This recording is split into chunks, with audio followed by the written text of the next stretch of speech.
Woman in Mr. Monteverde's Dream, Chapter 50. Sa isang luxury hotel dito sa Maynila na pagmamayari ng kapatid ng daddy ni Dylan, gaganapin ang reception ng kanilang kasal. Pina-fully occupied iyon ni Dylan para sa lahat ng guests at binayaran ng buo, ngunit kalahati lang ng bayad ang tinanggap ng tiyuhin. Kahapon, pagdating nila dito sa hotel, buong araw at buong gabi siyang pina-beauty rest ni Dylan para mahanda at marelax niya ang kanyang sarili. Pinahatiran lang siya ni Dylan ng pagkain at mga kailangan niya. Ni hindi man lang siya nito pinababa. Maliban lang sa mga empleyado sa kumpanya ni Dylan at mga empleyado niya din na halos kasabayan lang nilang dumating sa hotel kahapon, wala na siyang alam kung anong oras dumating ang ibang guest. Pati magulang at kamag-anak ni Dylan, hindi niya rin alam kung anong oras ang mga to nagsidatingan. "We're almost done," nasabi sa kanya ng isang bakla habang binubuksan ang box ng kanyang headpiece na ikakabit sa likurang bahagi ng kanyang buhok. Tapos na siyang ayusan ng 3 bakla at headpiece na lang ang ikakabit. Nude lang ang kanyang makeup at naka-braid crown ng kanyang buhok. Pagkatapos mailagay ang kanyang headpiece, ay tapos na rin ang pag-video shoot ng mga videographers sa kanyang wedding gown. "Let's get dressed, ma'am." Inay na siya ng kinuhang bridal fashion stylist ni Dylan. Sumunod naman siya rito at hinubad na ang kanyang bridal robe. Habang pinapasuot sa kanya ang kanyang bridal gown, pakiramdam niya binabalutan siya ng mga diamante. Regalo ng mami ni Dylan ang kanyang bridal gown na binili pa sa Paris. Diamond jewelry set at headpiece naman ang galing kay Samantha. "OMG! You're so beautiful, ate!" Bulalas ni Maurice nang makita siya. Tapos na rin to ang ayusan. Nude lang din ang makeup at kinulot lang ang ibabang bahagi ng buhok nito. Si Maurice ang nagpasuot sa kanya ng white wedge sandals at inaya na siya nitong lumabas ang silid nang masuot na to. "You are the most beautiful bride we ever seen," nasabi ng isa paglabas niya ng silid. "Salamat," nahihiya niyang tugon. Napatitig siya sa salamin habang kinakabit ang kanyang veil. Bagay na bagay sa kanya ang laces off-shoulder cathedral twin bridal gown na kumikinang dahil sa mga diamond beads na tumerno sa jewelry set na binigay ni Samantha. Nang matapos at maayos na ang lahat, bumaba sila sa ground floor ng hotel. "Mukhang tayo na lang ang naiwan. Lahat nasa simbahan na," saad ni Maurice nang makababa. "Wag na lang kaya tayong sumipot," biro niya. "Ano yun? Bride and maid of honor tandem? Hindi sumapit sa simbahan sa araw ng kasal? Wag naman ganyan, ate. Baka mapatay ako ni kuya kapag ginawa natin yan eh." Natatawang wika nito habang papalapit sila sa bridal car. Siniguradong muna ni Maurice na maayos ang kanyang pagkakaupo sa loob ng bridal car bago ito maupo sa kanyang tabi. Malapit lang ang simbahan sa hotel kaya wala pang 10 minutes ay narating na nila to. Sa labas ng simbahan ay nakakalula ang iba't ibang uri ng mga magagaling sasakyan na nakaparada. Sumagi na lang sa isip niya na mas mabuti na rin lang na wala dito sa simbahan ang mga mahal niya sa buhay. Wala rin naman silang maipagmamalaki pagdating sa material na bagay.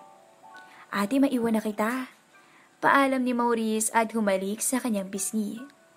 Mahigit 4 na minuto din siyang nakaupo sa loob ng bridal car bago may lumapit sa kanya at nagsabing oras na niya para tumayo sa tapat ng nakasaradong pintuan ng simbahan.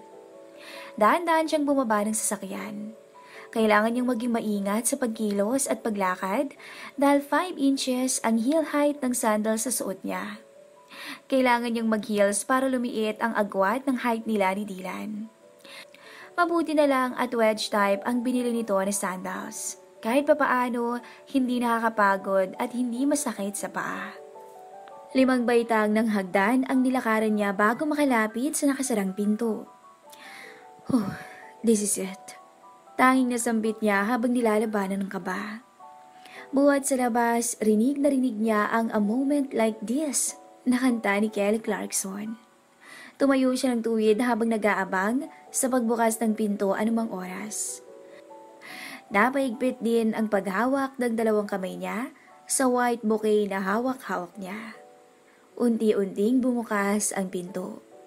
Bumungad sa kanya ang mga taong nakatayo at nakatingin sa kanya habang nagkikislapan ang mga flash ng kamera.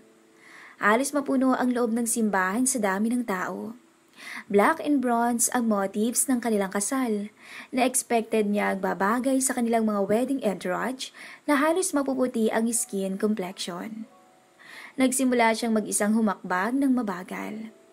May kahabaan ng aisle na kanyang lalakaran patungo sa altar, kaya't kalkulado ang kanyang bawat hakbang.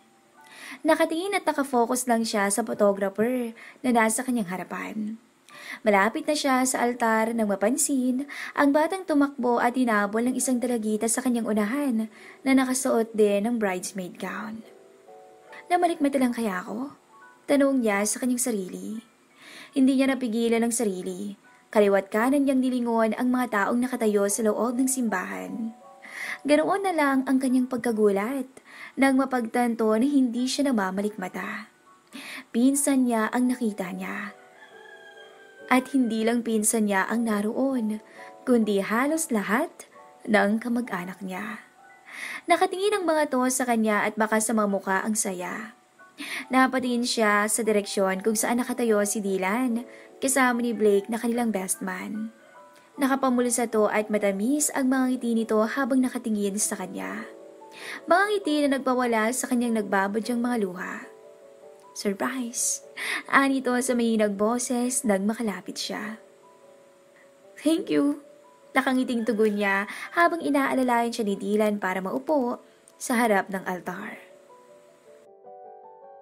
Everyone was silent when the priest began to speak.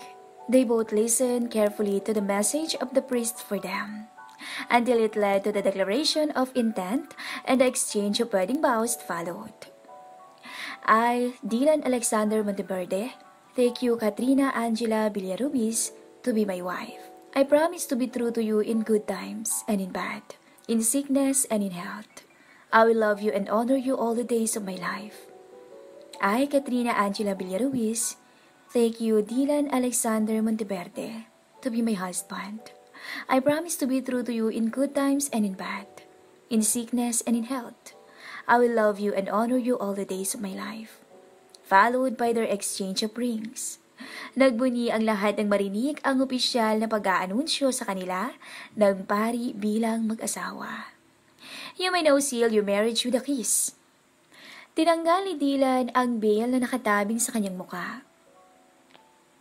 At sa harap ng kanilang guests at pamilya, inangkin ni Dylan ang kanyang malabi bilang tanda ng kanilang pag-iisang dibdib. Nang matapos na ang toast and welcome speech ng daddy ni Dylan, ay masayang kumakain ang lahat. Ilang sandali pa ay tinawag na siya para sa buketos. Pumunta naman sa gitna ang lahat ng mga dalaga na naroon sa reception. Nakita niya si Trixie na hinihila ni Vince sa gitna, pati si Maurice at Jean. Sa utos ng host, tumalikod na siya at inihagis ang kanyang buke. At tumalon-talon si Leia nang makitang si Trixie ang nakasalo. Sunod naman na tinawag ng host ang mga lalaking wala pang asawa para sa garter toast. Sa pagbilang ng host, unti-unting kinuha ni Dylan ang garter na nasa kanyang hita gamit ang labi nito. At nang makuha, inihagis niya ito sa mga kalalakiang nasa baba ng stage at si Blake ang nakasalo. Pinapunta ng host sa gitna si Blake at Trixie sa paniniwalang silang dalawa ang susunod na ikakasal. Napuno ng ingay at tawanan ang buong reception. Hinawakan ni Dylan ang kamay niya at pinisil. Are you ready for our first dance? Hindi na yung first dance, kasi nasayaw mo na ako dati sa yate mo, no? Nakangusong sagot niya. Hindi na nakasagot si Dylan dahil nagsalita na ang host sa microphone para sa kanilang first dance. Hawak kamay silang dalawa na pumunta sa gitna ng stage at nagsimulang sumayaw. Masasabi niya ang araw na to ang pinakamasayang kabanata ng kanyang buhay. Sa wakas, buo na ang pagkatao ni Alexandra. Maayos na ang birth certificate nito dahil kasal na sila ni Dylan. Kasama niya na rin ngayon sa masayang araw niya ang mga mahal niya sa buhay. Hindi bali na walang father and daughter dance na magaganap. And now, let's proceed to father and daughter dance. Narinig niyang anunsyo ng babaeng host. Tinitigan niya si Dylan. Bakit may father and daughter dance pa? Wala naman akong tatay eh. Bulong niya. Nabaling ang pansin niya nang sumenya si Dylan sa mga bodyguards at tauhan niya at nagsilapitan ang mga to sa mesa kung saan nakaupo ang lahat ng kanyang mga kamag-anak. Naguguluhan na siya sa nangyayari. Lumapit ang host kay Dylan at inabutan to ng microphone. May lumapit din sa kanila na lalaki na sa tingin niya ay nasa mahigit 50 na ang edad. Nakasuot din to. I want you to meet your biological father. Biglang tura ni Dylan.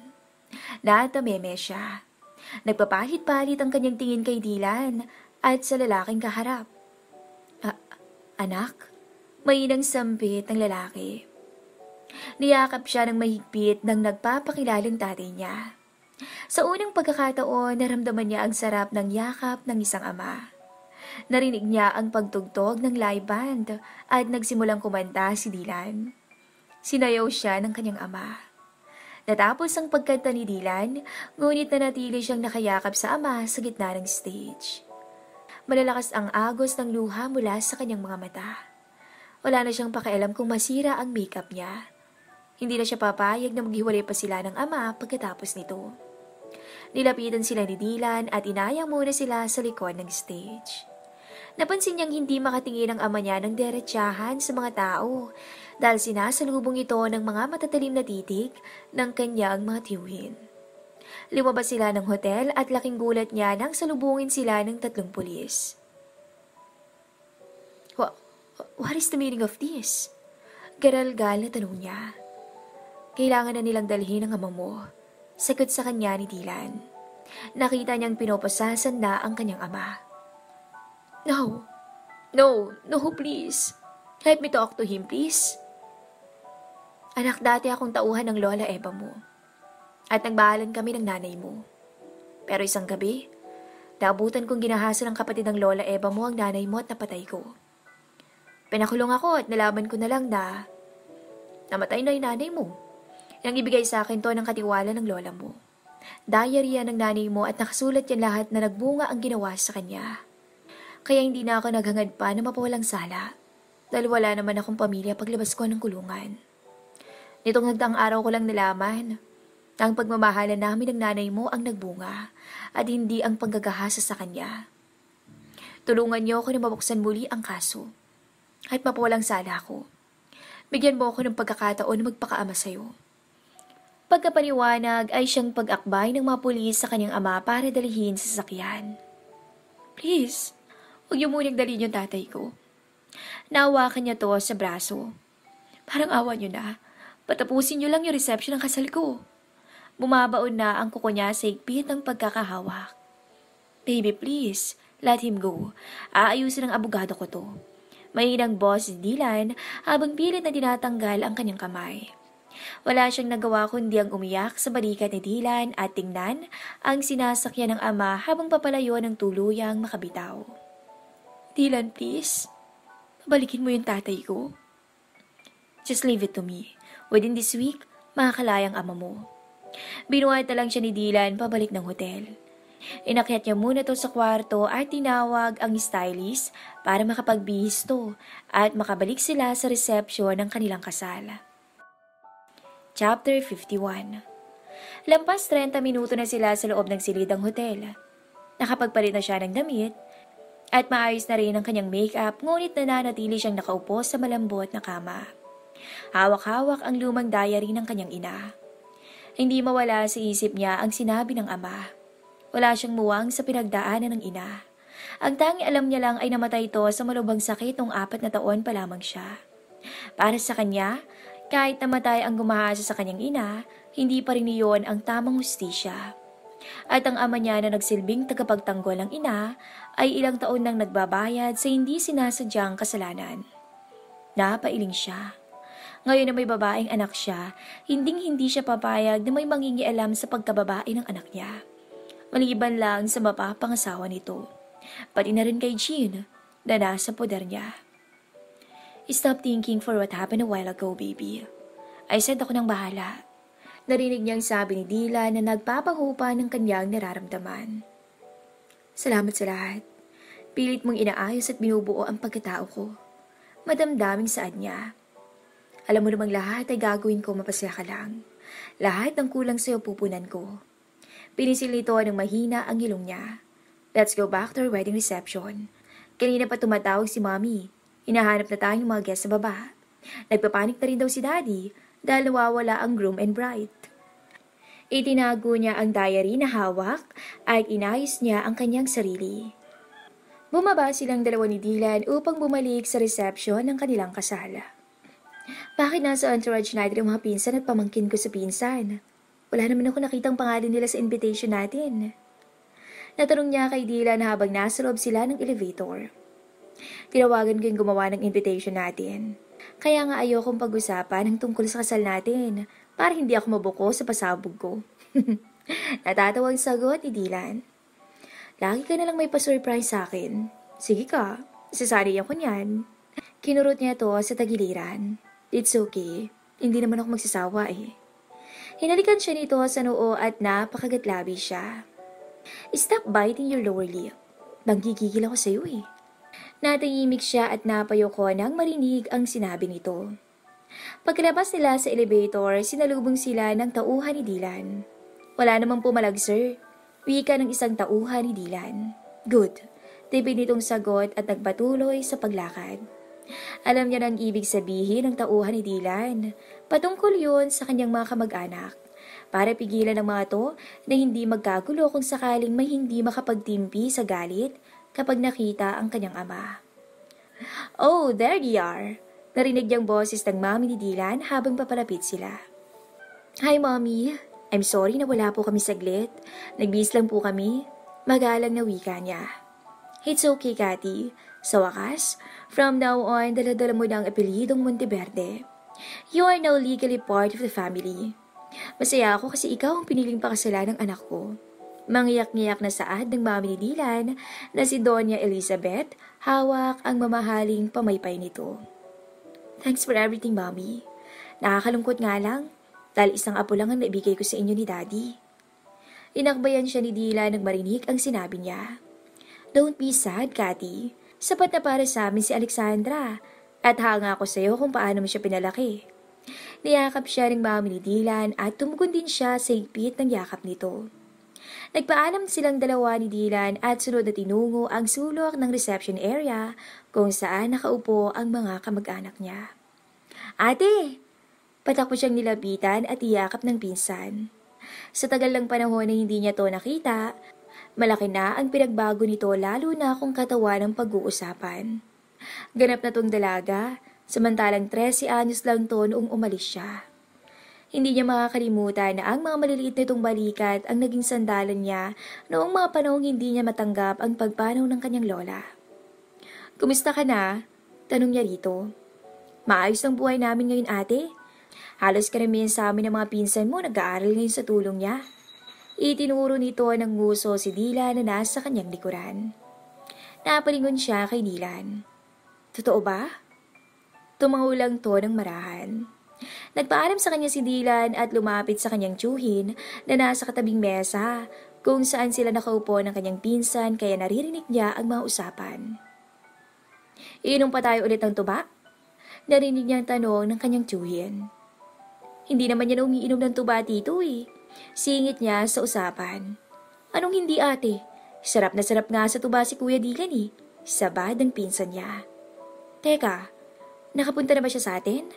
Pabulong na tanong niya. Maraming beses na ate. Helicopter pa nga yung sinasakyan sa tuwing bibisita. Ang swerte mo ate. Mabait, gwapo, yayamanin ang napangasawa mo. Pabulong din na sagot ng kanyang pinsan. Shh, marinig ka. Saway niya. Hindi siya nagtagal sa tabi ng pinsan at nagpaalam muna. Kanina pa text si Trixie sa kanya na lumipat muna sa kanilang mesa dahil kinakawawa daw to. Nag-aalala naman siya sa kung anong ibig sabihin ng kaibigan. Tinungo niya ang mesa kung saan nakaupo si Trixie kasama si Beans, Blake, Leia, Samantha at Christian. Kung ako Sir Trix, simulan ko na ngayon dito maghanap ng mapapangasawa. Narinig niyang boses ni Leia. Napangiti siya sa narinig. Inuutusan na naman ni Leia si Trixie maghanap ng mapapangasawa. Sa kanilang apat na magkakaibigan, ito na lang ang wala pang asawa. Wala rin siyang nababalitaan kung may boyfriend ba si Trixie. Kung si Vince naman ang tatanungin, magkaibigan lang silang dalawa ni Trixie. Si Trixie at Vince ang napili nilang pares na nagkabit sa kanila ng cord kanina sa simbahan. Nako Trix, kailan mo ba ipapabiyak yung pakwan mo? Kung makunat na at wala ng katas? Mawawala na sa kalendaryo ang edad mo. Dagdag pa ni Leia at narinig niyang nagtawanan ang lahat. Baka naman type mo si Vince or Blake. Sabat ni Samantha. Magkibigan lang kami ni Trixie ate. Wika ni Vince sabay akbay pa nito kay Trixie. How about you Blake? Tanong ni Samantha kay Blake. She's not the type of woman I'm looking for. Prangka at supladong tono na sagot ni Blake habang kumakain. Nakita niya ang pagyuko ni Trixie sa hiya. Wawa, kung makaarte ka naman Blake, mas maganda pa nga si Trixie kesa sa mga ex mong malalangka ang laki ng mga suso dahil sa silicone. Sabay subo ng tinidor ni Leia. Shut up Leia! Inis na saad ni Blake. Don't worry Blake, hindi naman gaya mo ang type ni Trix. Hindi naman kami naniniwala sa pamahiin na kung sino makakasalo ng bridal bouquet at garter o yun ang susunod na ikakasal. Wika ni Leia. Kanina pa siya nakatayo at nakikinig sa usapan ngunit wala ni isang nakakapansin sa kanyang paglapit. Tumikim muna siya para mapansin ang mga to. Anong pinagbimitingan niyo? Pinagila siya ng upuan ni Blake at pinaupo. Sinasabihan ko lang si Trix na maghanap na lang mapapangasawa. Baka kasi hindi natin namamalayan ikakasalan si Alexandra, si Trixie, hindi pa nakakaranas mataniman ng kamuting kahoy. Ang madaldal ni Leia ang sumagot sa tanong niya. Nag-enjoy si Trixie sa boy single kaya hayaan natin siya. Anya at tiningnan ang nakayukong si Trixie. Sabi ko na nga ba, si Cathy lang talagang kakampi ko rito. Pabirong sambit ni Trixie. Para sa kanya hindi naman pangit si Trixie. At sa mahigit isang taon na nakasama niya to si isang bubong, alam niyang ligawin din to. Lalo na't magandang hubog ng katawan na hindi may pagkakaila na birhen pa to. Kahit labas ang kaluluwa nito kung manamit minsan. Marahil ay hindi pa handa ang kaibigan na magpatali at bumuo ng pamilya dahil kumakahid pa to para sa pag-aaral ng mga kapatid at pangarap na negosyo para sa magulang. Balang araw sa tamang panahon, darating din ang lalaking magmamahal at mamahalin nito. Chapter 52. Alas 5 na ng hapon ngunit marami pa ring tao sa reception area. Tuloy-tuloy pa rin ang party at naglalasing na ang karamihan ng tao na naroon. Nakita niya si Dylan na karga-karga si Alexandra at nakasunod naman dito si Maurice. Mukhang tulog na ang anak niya kaya agad niyang hinabol at naabutan niya naman habang hindi pa sumara ang elevator. Napagod yata ang anak natin kaya maagang natulog. Lilinisin ko na lang ang katawan at tatabihan ko na lang matulog. Hinihingal na turan niya. Huwag na po ate, ako lang bahala kay Alexandra. Aalis kayo ni kuya eh. Saad ni Maurice. Teka, alis? Saan naman tayo pupunta? Maang natanong niya at tinitigan si Dylan na parang may nais kumpirmahin. Magbihis ka na lang, malalaman mo na lang mamaya. Seryosong boses ni Dylan. Paglabas ng elevator, hinati nila si Alexandra sa hotel room ni Maurice. Agad din silang lumabas sa silid na yon dahil sa pabirong pagtataboy ni Maurice sa kanila. Kain na raw nitong bihisan si Alexandra ng damit kahit tulog na to. Take care ate and kuya. Congratulations to both of you again. Nakangiting wika ni Maurice paglabas nilang dalawa at nag-flying kiss pa to bago isara ang pinto. Hila-hila siya ni Dylan sa kamay at mabilis ang kanilang bawat hakbang palayo sa room ni Maurice. I'll give you 15 minutes to get dressed.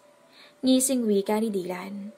Wear easy access dress so I won't have a hard time to undress you later. Hirit pa nito. Hindi niya nalang pinansin ang asawa. Kagabi pa to na sa isipan niya na baka pagkatapos ng kasal nila ni Dylan, honeymoon na kaagad kinagabihan, kagaya ng nangyari kina Samantha at Christian. Nakita niya si Dylan na nagsimula na ring magtanggal ang necktie at relo nito. Pumasok ito sa pangalawang shower room na nasa loob ng Royal Suite. Nasundan niya to ng tingin. Hindi na siya nag-abalang maghanap ng isusuot. Bakit pa ako maghanap ng maisusuot? Huhubarin niya lang rin naman mamaya. Sabay kuha niya ng bathrobe at pumasok sa bakanting shower room. Bilang paghahanda sa kanilang honeymoon, kinuskus niya ng kinuskus ng body scrub ang kanyang buong katawan ng paulit-ulit. Ilang ulit niya ring sinampo ang kanyang buhok bago lagyan ng conditioner. Nilinis niya ring maigi ang kanyang full shave at makinis na pagkababae at siniguradong mabango. Mga 5 beses din niyang inulit ang pagtutoothbrush at nag-gargle ng mouthwash bago lumabas ng bathroom. Naabutan niyang nakaupo sa leather armchair si Dylan paglabas niya ng banyo. Kakatapos lang nitong maligo at nakapagbihis na to. Simpleng short na itim at puting polo shirt lang ang suot nito. I said you have 15 minutes to get dressed, but it took you half an hour inside the bathroom. Mayadong inis ang boses nito. Ito na nga po, napangakit na boses niya. Umupo siya sa kama at bumukaka sa harap ni Dylan. Bathrobe lang ang kanyang suot at wala siyang andis. Wala na siyang hiya-hiya ngayon. Handa na siyang makipagyugyugan sa malapad na kamang yun kasama si Dylan buong gabi. Napatuyo naman si Dylan na makita ang pagkababae niya. Nakangisi itong lumapit sa kanya at lumuhod sa harapan niya. Napakapit siya sa bedsheet nang halikan nito ang kanyang pagkababae. Magato sa akin mamaya. Sabay tayo nito. Magbihis ka na. Bakit pa ako magbibihis? Uhubarin mo lang din naman. Pwede bang ganito na lang suot ko? Wika niya habang nakabuka ka pa rin. Bahala ka nga, tara na. Hinila siya ni Dylan palabas ng royal suite na ikinagulat niya. Oy, teka lang. Saan mo ako dadalhin? Akala ko doon lang tayo sa loob ng kwarto. Sandali lang, magbibihis lang ako. Sigaw niya ngunit parang bingi si Dylan na walang naririnig. Pumasok sila sa elevator at ilang sandali pa ang lumipas. Nasa rooftop na sila ng hotel. May chopper sa helipad at lumapit sa kanila ang 3 lalaki. Sir, maayos ng lahat. Wika ng piloto at may inabot ito kay Dylan. Thank you. Formal na tugon nito. Hinila siya patungo sa chopper at binuksan ni Dylan ang pinto para makapasok siya sa loob. Garin, utos ni Dylan sa kanya. Napalingon siya sa 3 lalaki na nakatayo, ilang metro lang ang layo sa kanila. Marahil nagtatakang 3 dahil aalis silang bathrobe lang ang suot niya. Bilis na baby, gagabihin na tayo. Niinis na si Dylan sa kanya. Wala kasi akong panty. Baka makita nilang ano ko kapag umakyat ako. Nahihiyang sabi niya. Kanina ka pa kasi pinagbibihis, ang dami mo pang pinaggagawa. Tumatakas lang tayo kaya walang dapat makakita sa pag-alis natin. Wika nito. Binuhat siya ni Dylan at pinaupo sa unahan ng chopper. Ikinabit nito ang safety belts niya. Umikot ito at umupo sa katabing upuan niya na ipinagtaka niya. Wait, ikaw ang papalipad nito? Natanong niya habang may ginagalaw si Dylan sa flight controls ng chopper. Yes, tipid nitong sagot. Napatitig siya sa pagkamangha dahil sa mga kayang gawin ng kanyang asawa. Bago sila mag-take off, inikot niya ang paningin sa kabuuan. 4-passenger seat lang ang chopper na sinakyan nila ngayon at sa interior nito halatang bagong bili. Mas maliit to kumpara sa chopper na sinakyan nila papuntang Isla Monteverde. Hindi niya alam kung saan siya dadalhin ni Dylan. Isa lang ang alam niyang sigurado. Wala silang tulugan ngayong gabi. Hindi niya maintindihan ang sarili.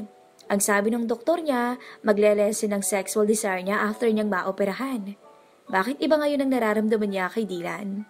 Dahil ba magkaiba ang sex sa making love? Sa isipin pa lang ng mga gagawin nilang dalawa ni Dylan, nag-iinit na siya. Namimiss niya ang bawat pag-angki ni Dylan. Sa gabing to, malalasap na niya ulit kung gaano ito kasarap. Mararating ulit nila ang sukdulan ng 7 langit. Kanina ka patahimik dyan. Punan sa kanya ni Dylan. May naisip lang ako, Anya. Iniisip mo kung anong posisyon natin mamaya? Natatawang tanong nito. Natawa rin siya sa sinabi ni Dylan at hindi nakasagot. Mga 1 oras din silang nasa himpapawid bago lumapag sa damuhan ng chopper. Naririnig niya ang mga tunog ng mga kuliglig sa paligid. May nakita rin siyang isang puno na maraming alitap-tap. Sa di kalayuan, may isang log house na maliwanag dahil sa ilaw sa loob. May mga lamppost din sa launch pathway patungo roon. Binuhat siya ni Dylan at napakapit naman siya ng maigpit sa leeg nito habang napapikit. Wow! Ang ganda naman dito. Hindi niya mapigilan ang pagkamangha nang makapasok sila sa loob. Umakyat sa hagdan si Dylan habang buhat-buhat pa rin siya. Pumasok sila sa isang silid na sa tingin niya iyon lang ang kaisa-isang silid tulugan sa log house na yon. Maingat siyang inilapag ni Dylan sa isang makapal at malambot na foam bed na nasa sahig. Sa tansya niya, kasya matulog ang 7 tao dahil malapad iyon at maraming unan. Screamer moan loudly, baby. Walang makakarinig sa atin dito. Wika ni Dylan habang tinititikan siya. I'll do it. She nodded her head as well. Pagkarinig ni Dylan, agad itong sinunggaban ang kanyang mga labi. Hindi na siya nag-inarte. Tinugon niya yon. Malalim ang bawat paggalugad ng dila ni Dylan sa loob ng kanyang labi na sinasabayan niya. I love you, sweetheart. Malambing na wika niya nang maghiwalay ang kanilang mga labi. Ngumiti si Dylan at hinaplos ang mukha niya. Ang lambing mo ngayon na. Akala mo maaawa ko sa'yo? Ihanda mo ang sarili mo dahil hindi ka makakalakad ng maayos bukas. Bumaba ang labi ni Dylan sa kanyang leeg at sinipsip yun habang sinisimulang tanggalin ang pagkakabuhol ng kanyang bathroom. I really miss this baby. Uwika nito sa paus na boses at inahagod nito ng tingin ang buong kabuuan niya. Napilid siya ng simulang laruin ni Dylan ang kanyang hinaharap. Dumaustos pa ang labi ni Dylan sa kanyang tiyan. Sinipsip at kinakagat nito ang kanyang balat na madadaanan ng mga labi nito. Hanggang sa dumako ang mga labi nito sa kanyang puson. Hindi na niya inintay na paghiwalayin pa ni Dylan ang kanyang mga hita. Kusa niya tong ibinukas at inihain sa asawa ang kanyang pagkababae. Umigting lalo ang pagnanasa ng asawa nang makitang muli ang kanyang malarosas na hiyas. Napayaw siya at napasabunot sa buhok ni Dylan nang maramdaman ang mainit na labi nito. Nilalantakan na siya ng kanyang asawa. Maya-maya isa-isang hinuba ni Dylan ang suot nito sa harapan niya. Hindi niya maiwasang mapatitig sa hubad na katawan ng asawa. Sa mukha at pangangatawan nito wala pa rin itong ipinagbago. Para bang hindi lang lumipas ang maraming taon. Lumapit to at dumagan sa nakatihayang katawan niya. Maalab nitong inangkin muli ang kanyang mga labi. Hug me tight, baby. Utos nito at inayos nito ang posisyon sa kanyang ibabaw. Ibinukas niya ang kanyang mahita para hayaan makapasok ang sawa ng kanyang asawa. Good girl. Hindi ka na kailangang utusan. Ngising saad nito. Nakaramdam siya ng kiliti nang maramdaman na ang pagkalalaki nito. Nanatili lang siyang tahimik at dinama ang ginagawa ng asawa. Napasubsob siya sa dibdib nito nang maramdaman na nagsisimula na itong umulos ng dahan-dahan. Ingay ang lumalabas sa kanyang bibig, sa kakaibang kiliti na nananalaytay ngayon sa buong katawan niya. Masakit na masarap. Let's switch, wika nito. Ilang minuto pa ang lumipas, ay halos mawala na siya ng ulirat. Mabilis ang kanilang bawat galaw, sabay na silang dumadaing. And seconds pass, sabay nilang narating ang rurok ng kasiyahan. Nangihina siyang napayakap kay Dylan at hinalikan nito ang kanyang noo. I love you, baby. I love you too, sweetheart. At hinalikan niya ito sa labi. Ilang minuto pa ang lumipas ay napasigaw siya ng buong lakas ulit itong umulos. Para lang siyang batang inangat nito ang katawan niya at pinahiga sa tabi nito. Nagsimula na namang maglakbay ang mga labi nito sa kanyang katawan. Hinahalikan, kinakagat ang kanyang mga balat. Bukas, magigising na lang siyang tad-tad ng love bites nito ang kanyang katawan. Napakagat siya sa unan sa muling pag-iisa nilang dalawa ni Dylan. Binilisan nito ang pagpapakasasa sa kanya. Mabuti na nga lang at nasa lapag sila. Kung nagkataon na may bed frame ang kanilang higaan, siguradong mawawasak yun sa marahas na paggalaw ni Dylan. Pakiramdam niya baseball bat ang pumapasok sa pagkababae niya sa sobrang sakit. Hindi niya na rin to kaing sabayan. Pinagdadasal na lang niya na sana ay matapos na to kaagad. Konting tiis lang, baby. Malapit na. Wika nito. At ilang segundo pa nga ang lumipas ay tuluyan itong napadpad sa kabuturan. Nakahinga siya ng maluwag. Humiga si Dylan sa kanyang tabi at pinaunan siya sa braso nito. Niyakap siya nito ng mahigpit. Can I sleep? Tanong niya rito. Nope. Mahigit 5 taon kong hinintay ang gabing to. Tapos 2 rounds lang. Walang tulugan to, baby. Seryosong wika nito. Napabuntong hininga na lang siya sa narinig. Dati palang alam na niyang magaling at eksperto si Dylan sa kama dahil minsan umaabot sila ng 5 rounds isang gabi at ini-enjoy niya yon. Pero ngayon lang nito ginawa sa kanya ang pag-angkin na hindi niya magawang sabayan. Para bang naging halimaw to sa kama kanina. Masasanay ka rin, baby. Hanapin mo yan bandang huli. Sabay angkin nito sa kanyang nakaawang na labi. Chapter 53. Nagising siyang mag-isa na lang sa kama. Halos hindi niya maidikit ang dalawang hita niya sa sobrang sakit ng kanyang pagkababae. Masakit rin ang kanyang ulo dahil wala siyang sapat na tulog buong gabi. Sa pagkakaalala niya, mahigit 5 beses siyang paulit-ulit na inangkin ni Dylan. Pag-angkin na hindi niya makakalimutan dahil sa panibagong karanasan niya sa kamay ng kanyang asawa. Sumasagi na sa isip niya na baka uminom si Dylan ng gamot dahil wala itong kapaguran at tila laging nakatayo ang sandata nito. Pero sa tingin niya malabong mangyari yun dahil sa pagkakakilala niya sa asawa ay mahilig to sa healthy lifestyle. Kontrolado nito ang pag-inom ng alak at hindi ito naninigarilyo. Sigurado siyang vitamins lang ang tinitake nito at wala sa isip nito ang uminom ng mga ganung uri ng gamot. Nakarinig siya ng mga yabag na papalapit kaya nagtulog-tulugan siya. "Huwag mo na akong lokohin. Alam kong gising ka na." Dumaganto sa kanya at tinalikan siya sa noo. "Ang sakit ng buong katawan ko," mareklamong boses niya. Tumalikod si Dylan at binuksan ang kabinet na naroon. Kinuhaan siya nito ng masusuot na maluwag na t-shirt. Napansin niyang tapos na rin tong maligo. "Lilinisan ko ng katawan mo para magamot ko na rin yan at makapag-breakfast na tayo." Wika nito. "Papamagain mo tapos ikaw din ang gagamot." Natatawang sambit niya. "Of course, sabi nga nila, your damage is your repair." Pilyong saad nito. "Sira ulo ka talaga." Binato niya to ng una na agad namang nasalo at pinagdikit ito ang kanilang noo. "Thank you for that wonderful night." Hinalikan siya nito sa pisngi. Binalot ni Dylan ang katawan niya ng puting kumot at binuhat siya nito pababa ng hagdan. Pagpasok nila sa bathroom, nag-toothbrush muna siya habang inaalalayan ni Dylan.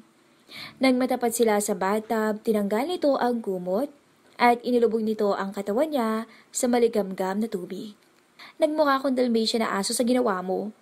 Tinadtad mo ng labite sa buong katawan ko." Aniya. "Nakakagigil ka kasi." Tura nito habang nililinis ang katawan niya.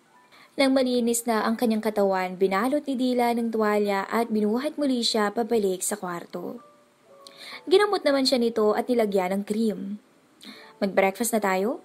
Aya nito. Dinala siya ni Dylan sa balcony ng log house at pinaupo sa tapat ng mesa. Handa ng kanilang breakfast. May pancake, bacon, hotdog, sunny side up egg, at kumuha pa si Dylan ng kape sa coffee maker. Napatingin siya sa paligid. Ang ganda ng view mula sa balcony na yun. Uphill ang location ng log house kaya kitang-kita ang malawak na lupain na berdeng-berde ang kulay. Paika-ika siyang naglakad papunta sa railings ng balcony at sinilip niya ang nasa baba. Isang batis ang kanyang nakita na sa tingin pa lang halatang napakalinis ang tubig. "That's it?" Boses ni Dylan mula sa kanyang likuran. Tumango siya at bumalik sa kinauupuan kanina. "Ang ganda naman dito. Parang ayaw ko nang bumalik ng Maynila nasabi niya habang sumusubo ng pagkain. "Hindi pa naman tayo babalik sa Maynila. 1 week tayo rito, kaya magpakasawa tayong lumanghap ng sariwang hangin.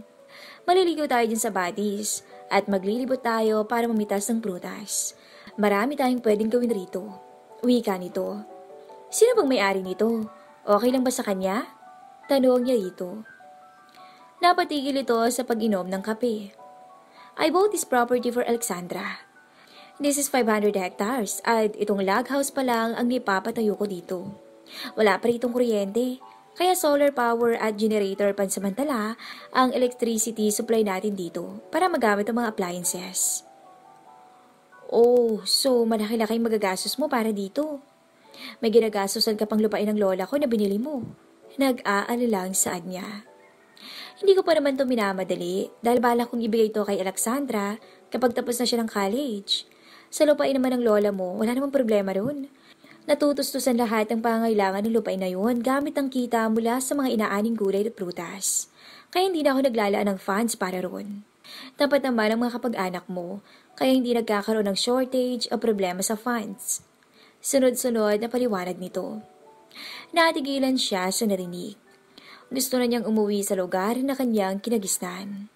Nasasabik na siyang makita ito ngayon. Pwede bang pagkatapos natin rito, uwi ako sa amin? Natanong niya na sinamahan niya ng dasal na sana pumayag to. Hindi pwede. Formal itong boses. Napayuko siya sa narinig at natahimik. Hindi pwedeng ikaw lang uuwi. Sasama kami sa'yo. Dagdag nito. Talaga? Binitawan niya ang kubyertos na hawak at napayakap siya rito. Naman, I love you baby. Malambing na boses ni Dylan. I love you too sweetheart. Ganti rin niya dito. Hindi na gaanong masakit ang kanyang pagkababae, kaya siya na ang nagpresintang magugas ng kanilang pinagkainan. Iniwan naman siya ni Dylan sa baba dahil umakyat to sa kwarto para ayusin ang kanilang pinaghigaan at palitan ang kanilang bedsheet. Ang ganda talaga dito. Para kaming nasa isang paraiso at kami lang ang tao. Sa isip niya habang nagpupunas ng basang kamay. Naupo siya sa kahoy na sofa sa may sala at hinihintay niyang bumaba si Dylan. Napatitig siya sa dalawang singsing na nasa kanyang daliri. Ang kanyang engagement ring at wedding ring. Sa inabahaba ng panahon at dami ng pagsubok na kanilang pinagdaanan, hindi niya akalaing darating sila sa ganito. Bumilib siya sa pagmamahal ni Dylan para sa kanya. Sa kanya lang umikot ang mundo nito at araw-araw nitong pinapakita at pinaparamdam na takot itong mawala siya. Hey baby, tapos ka na rin ba? Tanong nito sa kanya habang papalapit. Yup, tapos na. Malambing niyang tugon. Do you want me to cook Trixie's chicken adobo for our lunch? Hinawi nito ang buhok na tumabing sa kanyang muka. Yes, sweetheart, please. Namimiss ko na yun eh. Kinawit niya ang braso sa leeg ni Dylan. Magluluto ako sa isang kondisyon. Turan nito. Name it. Anya pero iba na ang pumapasok sa isip niya. Nababasa na niya ang nais hilingin nito. Kaya mo bang makaisa? Nakangising saan nito. Parang hindi pa eh. Pagtatanggi niya. Don't worry, may gagamitin ako. Sabay buhat ito sa kanya paakyat. Inihiga siya nito sa kama at dinaganan. Nagpapatianod na lang siya sa ginagawa nito. Wala na siyang magawa dahil hindi ito titigil hanggat hindi nito nagagawa ang gusto. Be gentle, sweetheart, please. Wag muna rough ngayon. Nasabi niya nang matanggal lahat ng saplot niya sa katawan. As you wish, baby. Wika nito. At inangkin ang kanyang mga labi at mabilis niya itong tinugunan kaagad. Chapter 54. Alas 9 ng umaga pagkatapos ng agahan ni Yaya siya ni Dylan na bumaba sila mula sa log house para puntahan ang talon na pinanggagalingan ng malinis at malamig na tubig na dumadaloy sa batis. Damn it! Mainang bura ni Dylan. What happened, sweetheart? She asked. Mahina ang signal, hindi ako makatawag. I received a text message from Risa. Sinugod daw si Trixie sa klinik. Nahimatay daw.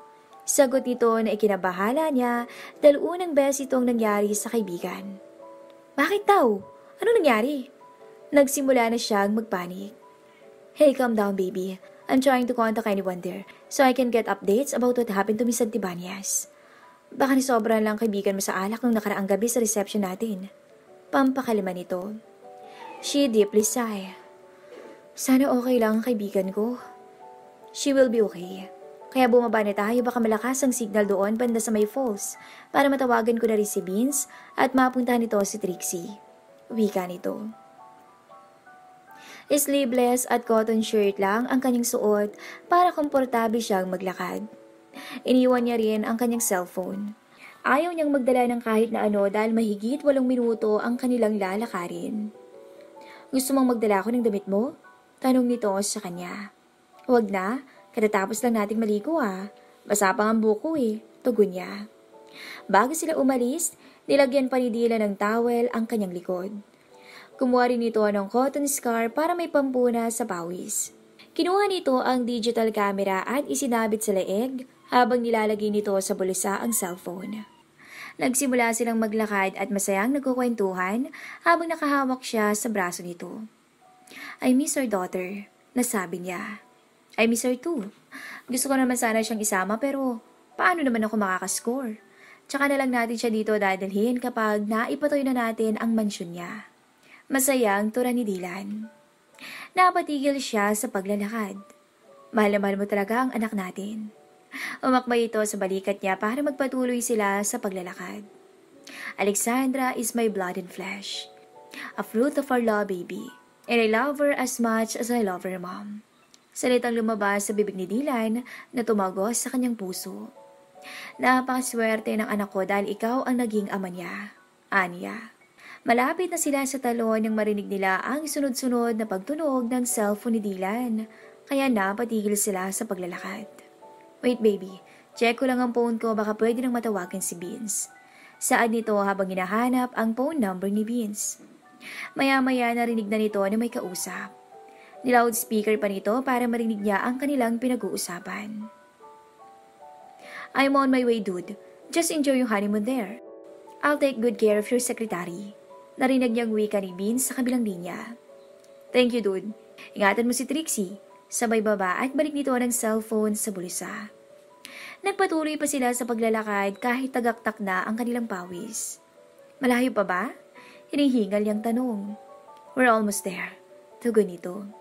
Ilang hakbang pa sa makitid na daan narating nila ang bakay. Wow!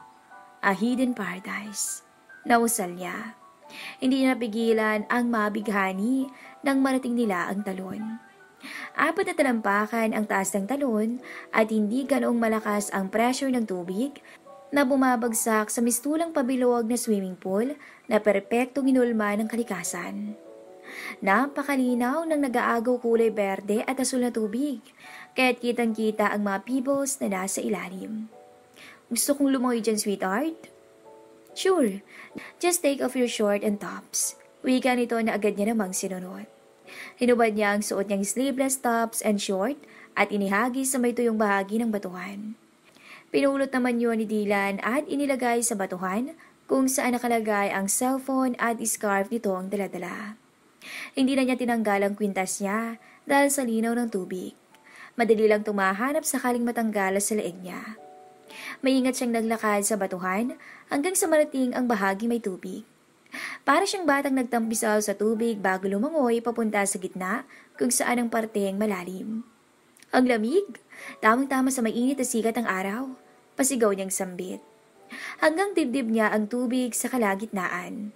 Hindi malang lumabo ang tubig sa kanyang paglangoy, kaya kitang-kita niya ang kanyang inaapakan. Can I take a picture of you, baby? Tarong ni Dylan sa kanya. Nakakahiya, hindi ako nakasuot ng swimwear. Pagtatanggi niya. It's okay. Pareho namang plain na black ang suot mo kaya hindi halata. Pumilit nito. Sige, saan ba? Turan niya. Come closer. Diyan banda sa may hanggang tuhod mo lang ang tubig.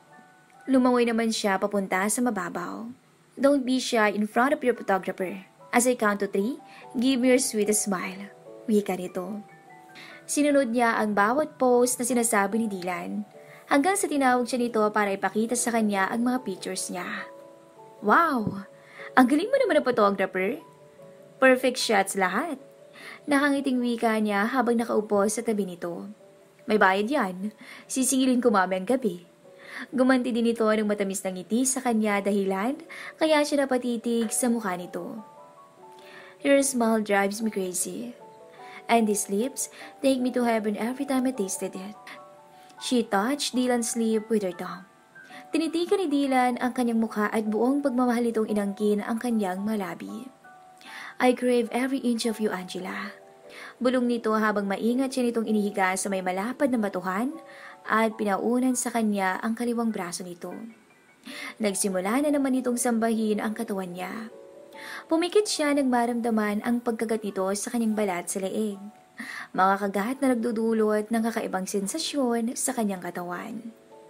My bite marks are my love notes in your flesh. Wika nito. Napatili siya sa kilig nang marinig ang sinabi nito. Kinikilig ako? Tumayo to at inilahad ang kamay para tulungan din siyang makatayo sa batuhan. Maligo ka na nga lang, baka hindi ba ako makapagpigil at tirahin kita rito sa batuhan? Sugat-sugat yung likod mo. Pabirong usal nito. Ikaw ayaw mo ba? Tanong niya. Umiling si Dylan. I'll just watch over you here. Ingat ka sa paglakad sa batuhan, baka madulas ka. Natutuwang pinagmamasdan siya at kinukuhaan ng video ng asawa. Halos 15 minutes na rin siyang hinahayaan ni Dylan na nagpapakasawang lumangoy sa malamig at malinis tubig ng talon. Bandang huli umahon rin siya at nagyayang bumalik na sila sa log house. Buti lang may dala akong scarf. Pinunasan ni Dylan ang kanyang basang katawan. Isuot mo na lang ang tops and short mo. Tapos ibalot mo lang sa katawan mo tong scarf para hindi ka lamigin dahil basa ang andis mo. Magtiis ka. Ayaw mo kasi magdala ng damit eh. Hindi naman ako takot lamigin eh. Andiyan ka namang nagpapainit sa katawan ko. Pabiro ang salita niya. Muli silang naglakad pabalik sa log house. Tirik na ang sikat ng araw, ngunit hindi nila ramdam ang init dahil sa malalaki at mayayabong na mga punong nagsisilbing lilim sa kanilang daanan. Magbanlaw ka na sa bathroom.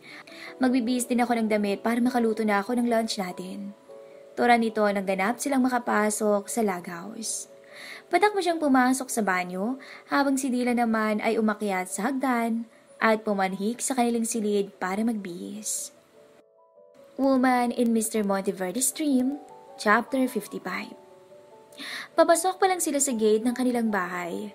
Tanaw na nila ang kanilang anak na tumatalon-talon sa tuwa habang nakatayo sa main entrance door ng bahay. Magkasabay silang bumaba ni Dylan nang huminto ang sasakyan sa tapat ni Alexandra. Sinalubong sila ng mapanabik na yakap at halik sa pisngi ng kanilang anak. Mommy, Daddy, I miss you so much. May lambing na saad ng anak nila. Binuhat ito ni Dylan at mahigpit na niyakap. We miss you too, my princess. How are you there? How are you there, anak? Good girl ka ba dito habang wala si Mommy and Daddy? Natanong niya sa anak. Yes po, Mommy. I have so much fun with Grandpa yesterday. Pagalang na sagot ng anak. Bumisita si Daddy to hapon, sweetheart? Kunot noong tanong niya sa asawa. Nagtataka siya dahil ngayon lang yata niya narinig na bumisita ang daddy ni Dylan sa bahay nito. Sa pagkakakilala niya, hindi mahilig bumisita ang magulang ni Dylan sa pamamahay ng kani-kanilang mga anak. Maliban sa mga bisito sa negosyo, ang gusto nila ay ang mga anak nila ang umuwi sa Casa Monteverde tuwing weekend. Let's get inside. Hindi ito sumagot at niyaya lang siya nito papasok. Welcome home, ate and kuya. Malakas na boses ni Jean habang patakbong bumababa sa hagdan mula sa second floor ng bahay. Lumapit si Jean sa kanila at humawak sa pisngi niya. I miss you, ate. I miss you too. Napayakap to. Iniwan sila ni Dylan sa sala at tinungo nito ang master's bedroom habang karga nito si Alexandra. Ate, next Friday na po pala ang report card receiving ko sa school. And then, nais ko po sana magpaalam. Bukas kasi birthday ni Ate Angeli kaya pupunta ako sa puntod niya. Pagkatapos po, dadaan ako sa kaklase ko sa bahay nila dahil pupunta kami ng mall. Kung okay lang po sa inyo. Hinging permiso ni Jean. Ito ang nagustuhan niya kay Jean. Dahil pagdating sa mga ganitong bagay, hindi ito basta-basta gumagawa ng sariling desisyon.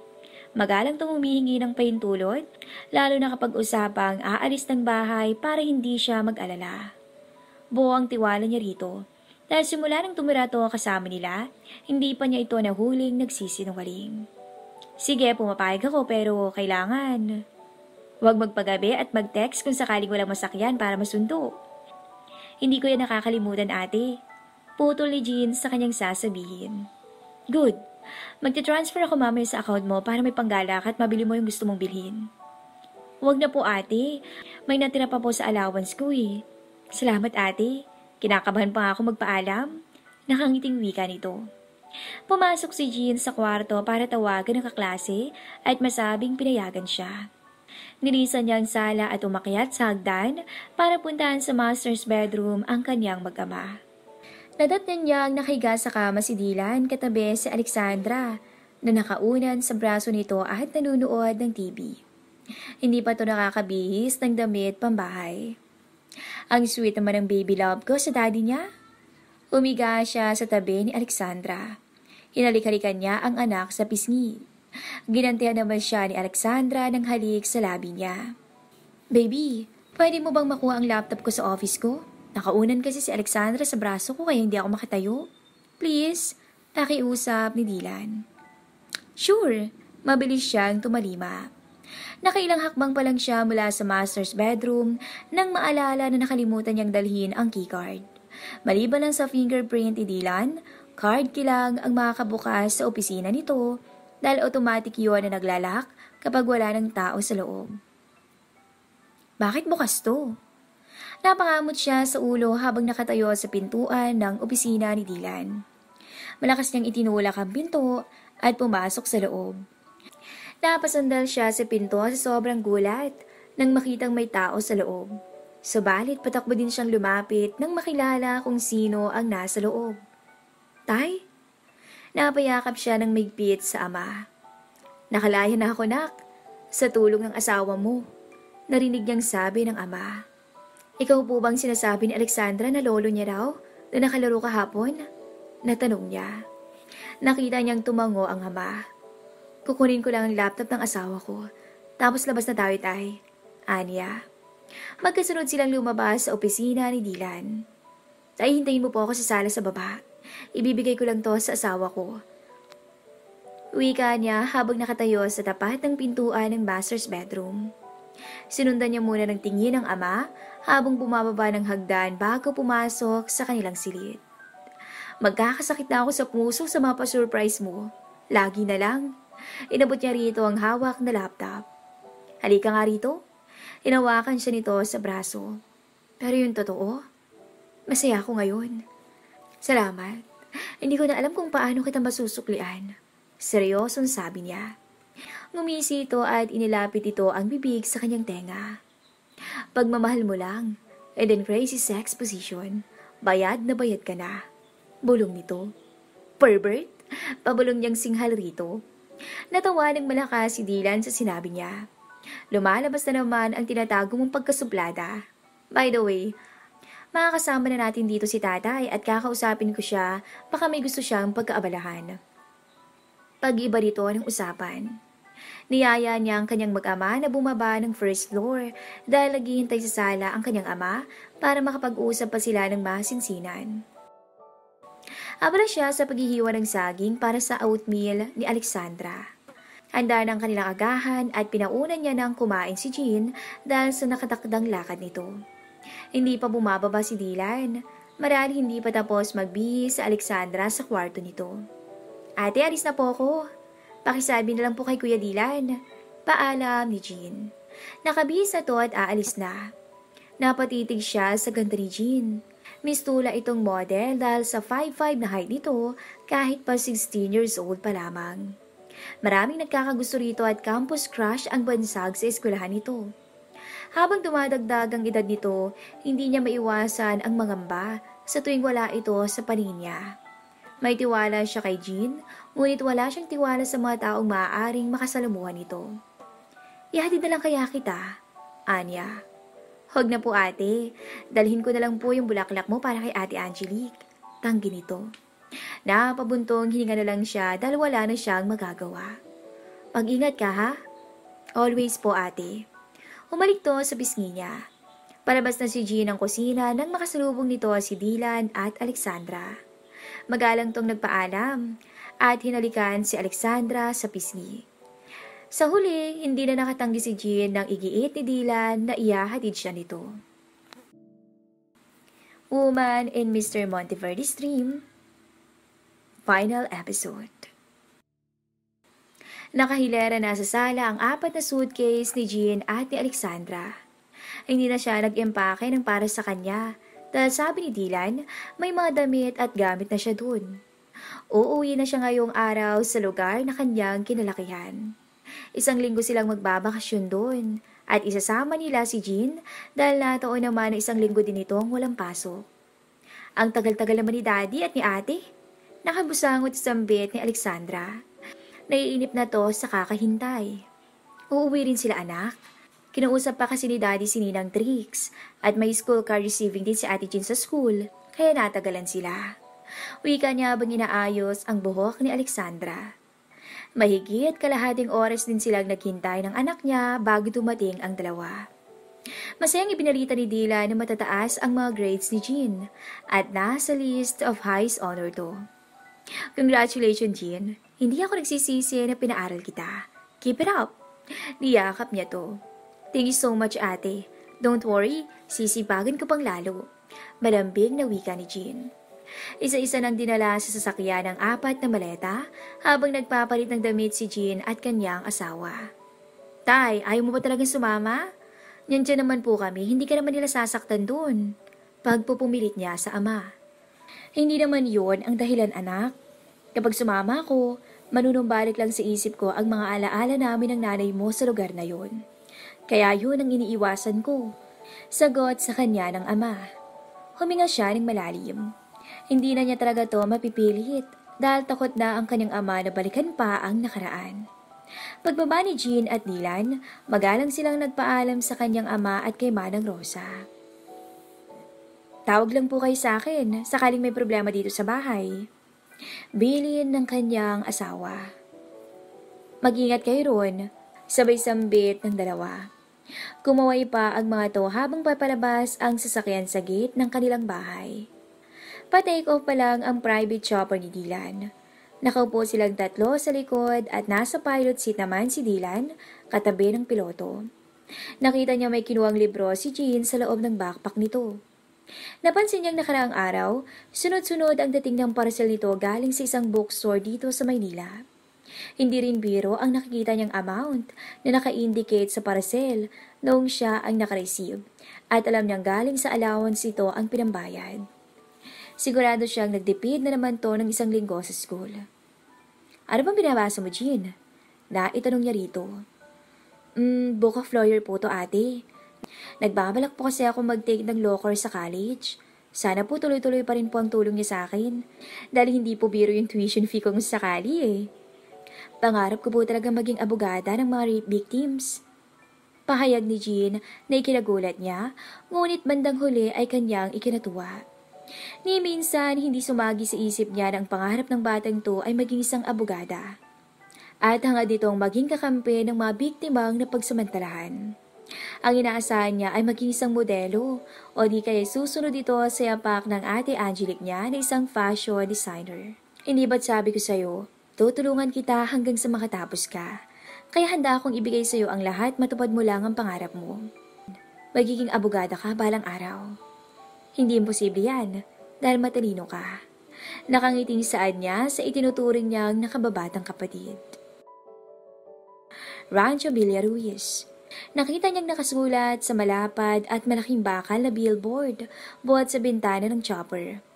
Nakatayo ito sa mataas na bahagi ng lupain, katabi ng isang mataas na cell site tower. Ang pinagtataka niya, nakatayo yun sa katabing property ng kanyang lola Eva, at hindi na yun sakop ng lupain ng pamilya Villaruiz. Pag-aari na yon ng pamilya Alcantara, ngunit malaking palaisipan sa kanya kung bakit doon nakatayo ang billboard. Pagkalapag nila mismo ay tatanungin niya si Dylan dahil ito lang ang nakakaalam at makakasagot sa lahat ng kanyang katanungan. Eksaktong 3:00 ng hapon, nakalapag ang chopper ni Dylan sa bakanting damuhan. Naunang bumaba si Dylan at sinalubong ito ng kanyang kamag-anak at mga dating tauhan ng kanyang lola Eva. Magandang hapon, sir. Sabay-sabay na bati nila dito. Magandang hapon. Nakangiting ganting bati ng kanyang asawa. Inalalay ni Dylan si Jean para unang bumaba. Sumunod si Alexandra at siya ang pinakahuli. Inilibot niya ang paningin at umagaw ng kanyang pansin ang bahay ng kanyang lola Eva at ang malaking bahay na katabi nito. Marami ka na palang pinatayo rito, sweetheart, nasabi niya sa kanyang asawa. Ngumiti lang ito bilang tugon. Niyaya sila doon sa native open house para kumain ng mga inihandang merienda para sa kanila. Malayo pa lang nakita na niya na maraming tao na naroon at parang nag-aabang ang mga to sa kanilang pagdating. Magalang silang bumati nang marating ang native house. Pinagkaguluhan agad ng bata roon ang kanyang anak. Kumuha agad siya ng plato at tinidor nang makita ang mga nakakatakam na kakanin sa ibabaw ng mahabang mesa. Kati, hindi namin akalain ng asawa pala ng bagong amo namin ay apo din ng dating may-ari. Oo nga, ilang taon na naming nakakasama dito si Sir Dylan, pero wala namang nababanggit tungkol sa'yo. Kami ngang mga kamag-anak eh. Nalaman namin na pamangkin ko palang papakasalan ni Sir Dylan, 3 araw na lang ikakasal na. Napapangiti na lang siya sa naririnig. Baka sa mga ngiti ng mga taong naroon ang kasiyahan sa kanyang pagbabalik at maging siya, labis din na kasiyahan ang kanyang nadama. Patunay lang na nakalimutan na niya ang kanyang masamang nakaraan sa lugar na to. Pinagkaguluhan ng anak niya na magalang namang nakipagsalamuha. Are you done, baby? Tanong sa kanya ni Dylan. Yeah, tipid niyang sagot. Nag-aya ng umuwi si Dylan kaya tumayo na siya at tinawag niya si Jean na buhat-buhat si Alexandra. Maayos silang nagpaalam at ang iba naman ay nagsibalikan na sa trabaho para mag-harvest ng mga gulay. Wala ka palang binago sa bahay ng lola ko? Natigil siya sa paglalakad ng madaanan ang bahay ng kanyang lola Eva. Wala, para kapag makita mong bahay na to, maalala mo ang mamasasayang nakaraan mo sa lugar na to. Nakangiting saad ni Dylan sa kanya. Unang beses niyang makapasok sa bahay ni Dylan at bumungad kaagad sa kanya ang malaking wedding photo nila na nakasabit sa sala. Kasing laki din ng bahay ni Dylan sa Maynila ang ipinatayong bahay nito sa lupain ng kanyang lola Eva. Ang ipinagkaiba lang ay masaya dito dahil maraming tao at higit sa lahat, masarap sa mata ang mga tanawin sa paligid. Nagmadali siyang magbihis at pinabantayan muna kay Jean si Alexandra. Where are you going? Tanong sa kanya ni Dylan nang makita siyang palabas. Sa bahay ng lola, Anya. Samahan kita. Umakbay ito sa kanya. Napahagalpak siya ng tawa ng ikwento sa kanya ni Dylan na unang beses pa lang nito na papasok sa bahay ng kanyang lola Eva. Inasar niya to na takot sa multo at hindi niya tinigilan hanggang sa mapikon na to. Bigla siya nitong isinandal sa pader sa likod bahay at pinarusahan siya ng mabusok na halik sa labi. Hindi ka lang pala pervert. May pagkapikon ka rin pala. Pang-aasar niya pa dito. Pumanik sila sa loob ng bahay at isa-isa niyang sinariwa ang kanyang masasayang alaala sa bahay na yon habang isinasalaysay niya kay Dylan kung ano ang buhay niya noon. Ilang sandali pa ay hinila niya sa braso si Dylan palabas at nagaya siyang bisitahin nila ang puntod ng kanyang lola Eva at ng kanyang ina. Kinuha naman ni Dylan ang motorsiklo nito at iniangkas siya. Habang papunta ng sementeryo, hindi niya mapigilan ang mamangha sa ipinagbago ng nakagisnang lugar. Sementado na ang kalsada at malakas na ang network signal. Sweetheart, abot pala dyan sa billboard. Natanong niya kay Dylan. What do you mean? Ang property na yan? Paglilinaw ng kanyang asawa. Nabili ko na yan kay Mr. Alcantara. Pinilit niya kasing ibenta sa akin dahil magmamigrate na raw sila sa Amerika. Kaya nabili ko lang ng mura. Paliwanag nito. Iyan na lang ang kanyang naging tugon. Nang marating ang sementeryo, lumapit muna sila sa babaeng nagtitinda ng bulaklak at kandila. Nagitla siya nang makita ang magkatabing puntod ng kanyang lola at kanyang ina. Malala na to. Pati ba naman puntod ng mahal ko sa buhay, pinaayos mo pa? Dahan-dahan lang, baka makalimutan kong galing ako sa hirap. Pabirong sambit niya, ngunit kinukusot na niya ang mata dahil hindi na niya mapigilan ang mga luhang kusang kumakawala nang masilayan ang puntod ng kanyang lola Eva at ina. Binuksan ni Dylan ang grills na pinto at nagtirik silang dalawa ng kandila. Alam mo baby, hindi ko man nakilalang nanay at lola mo. Nagpapasalamat pa rin ako dahil kung wala silang dalawa, wala akong Katrina Angela Villaruiz na asawa. Niyakap siya ni Dylan ng maigpit.